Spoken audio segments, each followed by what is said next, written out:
Grab a glass, grab your favorite bottle. Gotta sip it slow, yeah, that's the motto.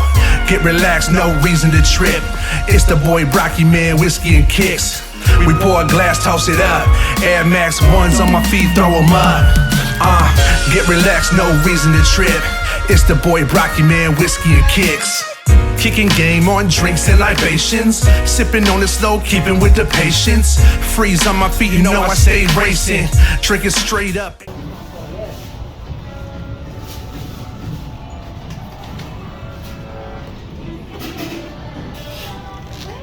Ew.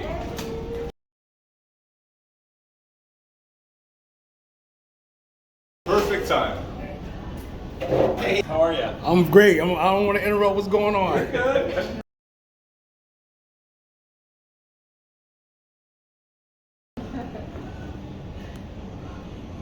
Awesome. Thanks so much. Cheers. Thank you. Absolutely. We should. Are we filming? We can pour on camera. I'm shooting right now, but we can pour on camera. I like pouring on camera. Yeah, that's good. That's good. We can pour on camera. Oh, that didn't pop. There we go. I've been drinking all day. That's good. I don't know about that. I don't normally drink all day. Brocky, keep talking about whiskey and kicks. Well, we are shooting, and well, I'm happy that we're able to sit down and have a conversation. So let me just get this intro out of the way. This is Brocky, Whiskey and Kicks, Sipping with Brocky's special segment with my man Michael Myers, who is the founding distiller and CEO of 291 Distillery. That is it. And that's it. 291 Colorado whiskey. There you go, Yeah. man. Listen, let's toast to that. Cheers to that.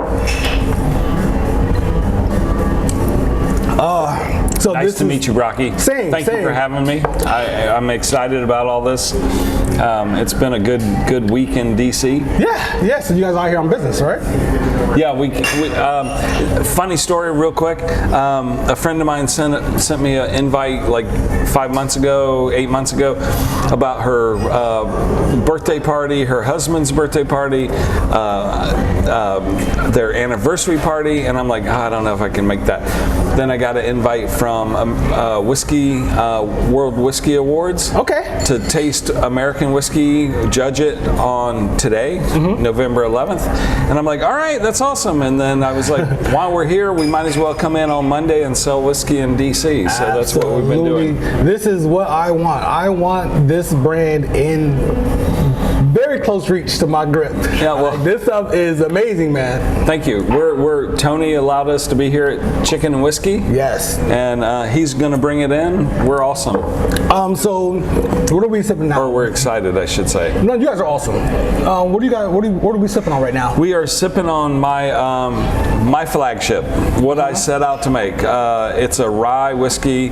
It says 291 Colorado whiskey. That's because I wanted a Colorado whiskey.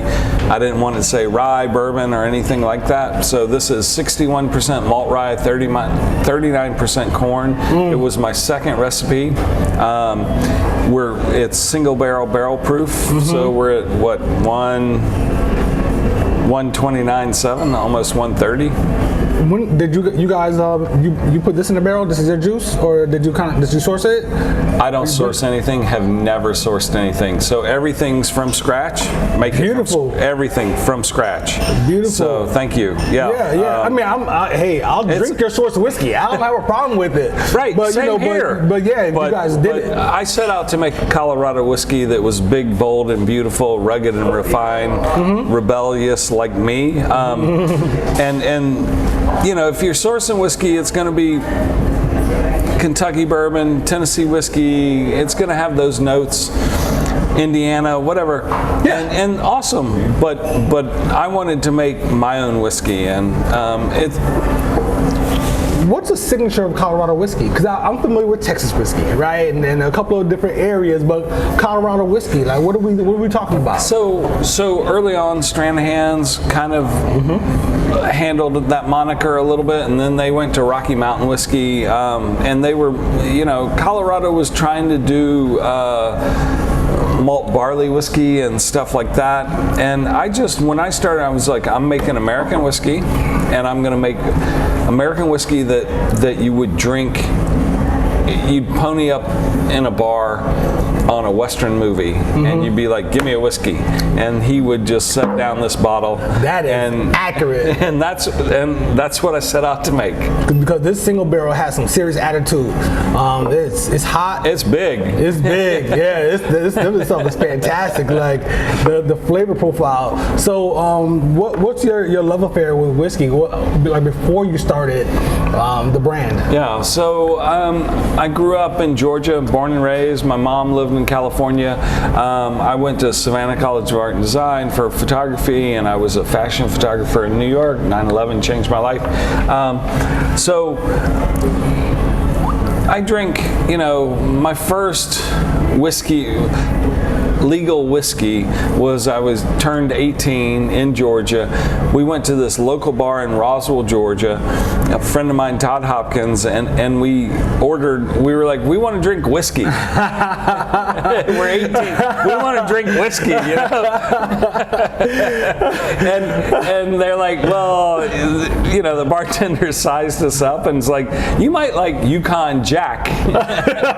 Size you up, huh? And back then, Yukon Jack was whiskey. Now it's, whatever. It's not considered a whiskey, I don't believe. But we ponied up and drank it, and it was good. And that was my first whiskey at March 12th, 1201. Oh, because wow. my birthday is March 11th. And so we were literally, I had turned 18, I guess actually March 10th to March 11th. And I had turned 18, and we sat there and drank a little whiskey, and then went home. And ever since then? And yeah, I've drank. I love tequila, and my stepfather drinks Wild Turkey 101. He loved Wild Turkey 101. I love Wild Turkey 101. Used to drink, 30 years ago with Sam Elliott and my stepfather and me.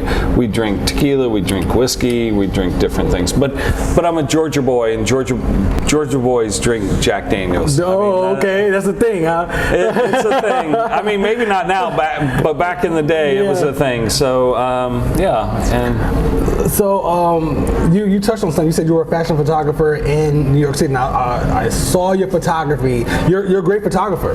Thank you. Some very nice photos. Did you go to school in New York, or you just went there to pursue your passion? I actually went to school in Savannah, Georgia, Savannah College of Art and Design, SCAD. Okay. A lot of people know SCAD. And, so studied photography, and that's where 291 comes from.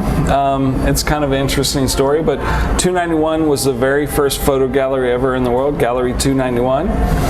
Yep, 1907, Alfred Stieglitz, and I moved into dorm room 291 without knowing that. Wow. And then I learned about it, and I'm like, I'm meant to be a photographer. I kept the key. I have the key to this day for that dorm room. Nice. The dorm room does not exist anymore. And then I built my still out of photogravure plates, which is a flat copper plate you chemically etch. You ink the plate, you run it with a piece of paper through a press, you get an inked photograph. And the process of distillation reminded me of the darkroom.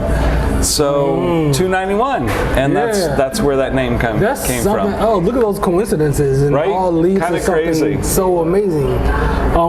So I'm sorry, you might have said, what year did you start the brand?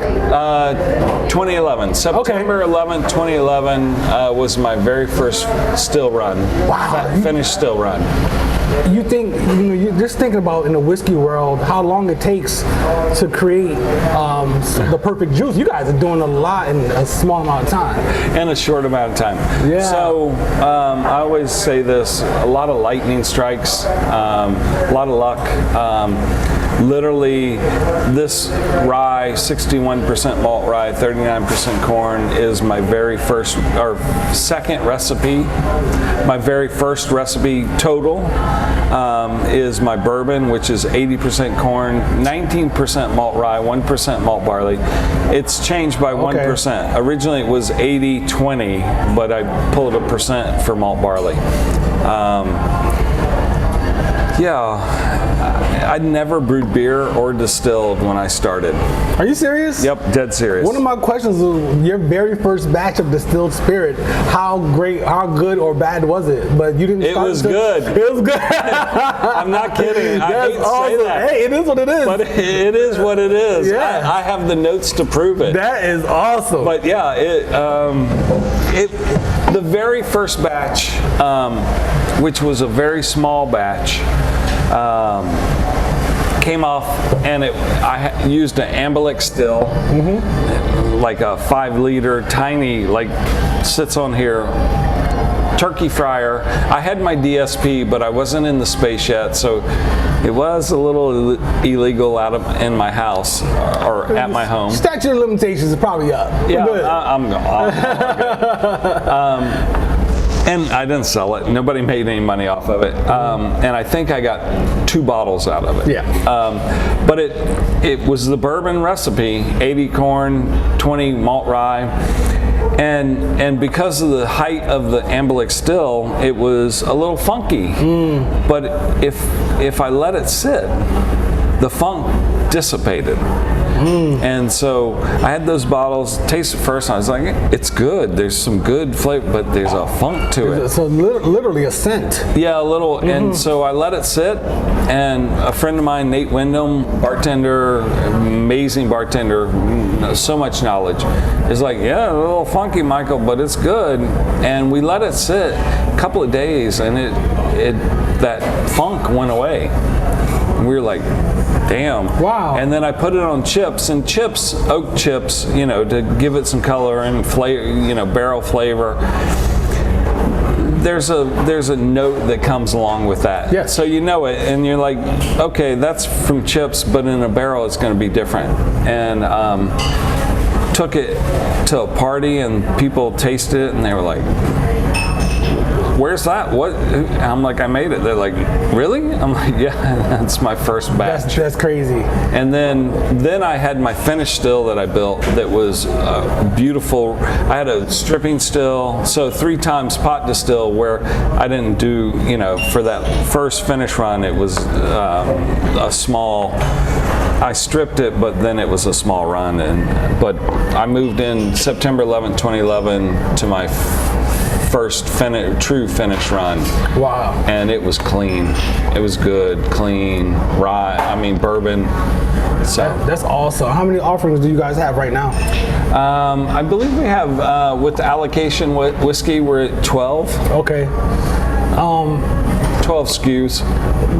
So this question, I'm not sure if you can get as specific as you want, but what's your approach? Because this whiskey, I just introduced to it recently, right? Maybe I shot with Tony, he gave me some, and I'm like, wow, this is nuts, right? So I took it home and everything. I love it, thank you. And I talked about it on my segments and everything, and lo and behold, I end up with a bunch of 291, and that's a great thing. So, Emily, thank you, Emily. Thank you, Emily. Shout out to Emily, man. Jeez. I'm gonna move so I can. Oh yeah, it's all good. Much better. So when I had the Aspen staves, right? Yep. And I picked up candy notes. And I'm like, I'm picking up candy notes, but not in a overly sweet, sweetened liquor type of thing, like a natural type of way. And then I had the M the other day, which is why I said this has to happen. I have questions because the Aspen staves was crazy. So I looked it up and I saw that you guys took the Aspen staves and you took that and you put it into the maple barrels. Yeah. Right? So, yeah. So do you have your typical approach to distilling in general? Is it more on the experimental side? You can be traditional and then you can be a little bit more experimental because you guys are doing some things. We are definitely doing some things. So we did a voiceover Sunday about some of my there's some old footage of me in my 300 square foot space making whiskey. And so we did a voiceover, and there were some questions that came up about what that was about and what were you doing. And as a photographer, I had gone to school for it. I had assisted for about 7 years, so I had a lot of knowledge, technical knowledge, and all this stuff happening. During that time, there was like the Kate Moss became famous, and Mario Sorrente, her boyfriend, had shot pictures of her on a couch or whatever, and they loved the Polaroids, and there were these times where these young photographers that just showed Polaroids and got huge campaigns, and nothing about Mario Sorrente. He's an amazing photographer, super talented, but it was like, what are you talking about? I went to school for it. I did this. I've been assisting. What? So when it came to the whiskey world, I was like, I'm gonna be the Polaroid kid. I'm gonna not know what I'm doing. Yeah. Or not know what you're doing, but have no technical knowledge about distilling, about learn what I can on my own, not be trained in a school or trained in a more traditional formal way. And so I was like, I'm just going to be that person. And so a lot of experimental, but like I said, my first 2 recipes, second recipe we're drinking, the bourbon and the rye, like, were good right off the bat. So here I hadn't experimented. And so then I'm like, okay, I'm going to experiment. And we have a few labels that are experiments, and then we have the E label, which is all experimental. Every batch is totally different. Really? Yeah. Yeah, I haven't had that one yet, but I'll get to it for sure. It's great. The results of it is fantastic. So the M, when I sipped the M, right, the notes were like, it was like bread pudding with raisins. Yeah, it's crazy. Allspice, cinnamon, nutmeg, like all of these good things that I loved as a child and I still love as an adult in whiskey form, and not in a bad way at all. Not like you're drinking some type of, I won't name any names, but some type of, No, like no syrup. Nothing like that. So it's high proof. I don't know what this year is coming out, but it's somewhere around 128, 100, something like that. And so the way that came about is Emily, again, had come across a guy that had maple syrup company. He was like, I want to age my maple syrup in your rye barrels or in your barrels. And we're like, okay. So he started buying them. We're shipping them to Minnesota, Wisconsin, I don't remember.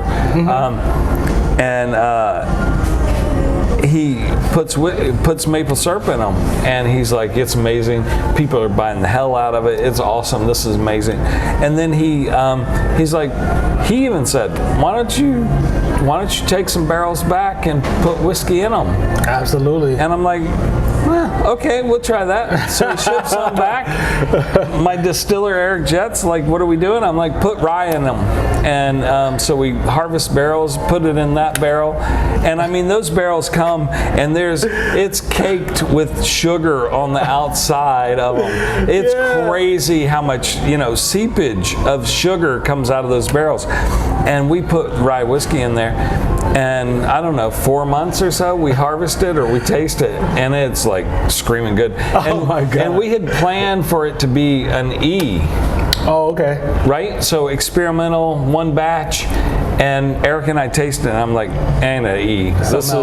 We're our new label in 7 years, and it's gonna be an M. For maple. Yeah, for maple. Right. And it's insane how something so good could come from just like, hey, I'll put it in maple barrels. Like, I'm going to play golf. Just throw it in the barrel. Is this something you guys are going to continue? Yeah. The M is a label. It's a SKU. We comes out this time of year, a little later. I also was in team meeting on Monday and told Eric, I said, actually a couple of meetings ago, I was like, you need to get more maple barrels back from Dean. And Eric's like, all right. And so I think Monday he told me he had 72 barrels coming that we're going to fill and and have more maple throughout the year. You guys have a distillery that people can tour and all that kind of good stuff? Yes. Nice. Yep. So you go online, 291coloradowhiskey.com, distillery291.com, and you can sign up for a tour. And we have a tasting room. You can come out, awesome. taste, get a cocktail, hear the whole story, or just sort of part of it. I have to come out. You need to come out. I love Colorado. I've been out there a couple times, and people don't know this, but there was one day I went to the grocery store, and while I'm in there, I get a notification, and I check, and it's a job. No, actually, I got a call, and this job, this is a while ago, was in Colorado. Really? And I was looking for employment, and that's the first time I considered moving from the area. I said, I love Colorado. It's beautiful. I'm glad I didn't go because my wonderful girlfriend here in Virginia. You know what I'm saying? But yeah, I love Colorado. It's a beautiful place. And Well, you can always visit. Oh yeah, for sure. You know, we have good friends at the Broadmoor. We can help you out. There you go. Man, I appreciate everything you guys are doing. I'm a fan. You guys bumped up. Like, there's, in the whiskey culture, there's a lot of, these little groups of people who are like, Kentucky is real bourbon and all the other stuff, and all these. You can get great juice. Good juice is good juice. And I agree. You guys are producing it, and this bumped up to the top of my list, man. I'm not just saying that because we're on camera. Because oh man, I was like, this is amazing stuff. So I'm really impressed by it. Thank you very much. I love Kentucky bourbon. I love Tennessee whiskey. Oh, me too. I came from that, but I'm Colorado. I'm going to make something different. I'm not sourcing Kentucky or Indiana or Tennessee because those flavors are very, people know those flavors, and that's why they gravitate to them. But I'm making different whiskey and not outside the box. I'm in the whiskey box. It's just different and, as you say, good. I love it. I love it. But I'm biased. Well, I'm a huge fan of finished whiskeys. Create your whiskey and try some different things. And syrup is one of my. As Trina would tell you, you put a plate of French toast in front of me and you just give me the whole bottle of syrup, right? So that it really stood out Cheers for me. to that. I'm that way too. Cheers to that, for sure. I just started putting my French toast in bowls because I said, this plate is just not going to be enough. So and guys, please don't get me wrong. What I'm saying about this whiskey, it's not a sweet whiskey. It's not that. It's a true whiskey, but the flavor profile of it is what sends me to my happy space. So 130 proof whiskey is not sweet. Not in the slightest. Not in the slightest. So, good friend of mine, unapologetic rye is what he calls it. Okay, there you go. It'll slap you around a little bit. Yeah, it sure will. Yeah, in a good way, not a bad way. I've been losing some weight lately, Michael. I need to drink this water because my tolerance is not what it was a week ago. I'll tell you that. I've been drinking all day. I did American Whiskey Awards for Whiskey Magazine judging today, so we drank anywhere from 6 ounces to half a bottle, I think. So there you go. Oh, that sounds like a good day. It was good. I appreciate you all still kinds of good stuff. You're in the right place right now, the corner. You can, either way you go. I'm good all night. Come see me. I know this because I looked on your Instagram page, but you're still pretty active with photography. Right? Is there something you're still doing? I have an so those are just a bunch of those are a bunch of old photos. Oh, okay, a bunch of old stuff. I wherever I am, I take pictures. Okay. It's in my blood to take pictures. I have amazing portraits of Philip Raleigh, VP of Business Development, because we spend so much time together. And there's a moment where I just see a picture and I got to shoot it. I'd shoot your girlfriend's picture over there right now. Yeah. I see things, so and that's what's great about the iPhone, because I can take a picture, nobody sees it happen, and Will I ever look at it again? Maybe, maybe not. Who knows? Right. But it's just a need to get out the art, and that's where distilling is the same. Just need to get the art out. I agree 1,000%. Well, yeah, my son's a photographer. He's up at FIT in Manhattan. I'm going to school there now. So. How old are you? 20? What the? I'm 46, man. What? Yeah. No, you're not. Yeah. You're not. Oh my God. I was in college. I'm 56. I started the distillery. I was 46. Okay, yeah. Congratulations. FIT, awesome. Yeah, he's up there snapping away. So, love it. Yeah, so, I love it. So if I can help out, let me know, but I don't know what I can tell him. For sure. Hey, man, he turns 21 next year, so maybe you'll give him some whiskey. There you go. I'm an old man. I don't know shit. How can people find you guys? Distillery 291 on Instagram, Facebook, distillery291.com. You can buy whiskey, depends on where you live or whatever, out of your local liquor store, but also online. You can buy it. It's through a third party, so it's not coming through us. I mean, we ship it somewhere and then it goes out. But online, actually, we are launching right now, Monday or so, our highly allocated whiskey, Bad Guy, HR, on our website, and if it's not in your store, you buy it. There's only 10 cases each, so that's 60 bottles. So that's going to go fast. So when is that again?